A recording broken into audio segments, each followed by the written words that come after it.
Football যে কতটা নিষ্ঠুর নেইমারকে না দেখলে তা কখনোই জানাই হতো না। তিনি ফুটবলের রাজা হতে এসেছিলেন, কিন্তু ভাগ্য তাকে বানিয়েছে ফুটবলের দুঃখী রাজপুত্র। নেইমারকে ছাড়া ব্রাজিল রংহীন, আসলে তাকে ছাড়া ফুটবলটাই রংহীন।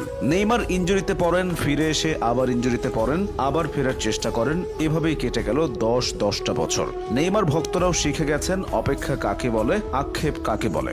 ইনজুরি মুক্ত নেইমার প্রতিপক্ষকে কি করতে পারেন তা সবারই জানা, কিন্তু প্রমাণের সুযোগই তো পান না। 2014 সাল ব্রাজিলের ঘরের মাঠে বিশ্বকাপ, হেক্সা জয়ের স্বপ্নে বিভোর ব্রাজিলের ভক্ত সমর্থকেরা। তাদের স্বপ্নের সারথি নেইমার, সব ঠিকঠাকই যাচ্ছিল। কোয়ার্টার ফাইনালে কলম্বিয়ার মুখোমুখি হয় ব্রাজিল। ম্যাচ জিতে সেমিফাইনাল নিশ্চিত করে সেলেসাওরা। তবে অন্ধকার অনিশ্চয়তায় চলে যায় তাদের যুবরাজ নেইমারের ভবিষ্যৎ। ম্যাচ জয়ে সেদিন আনন্দ উল্লাস হয়নি, বরং বিষাদের বর্ষণে ভিজেছিল সমর্থকেরা।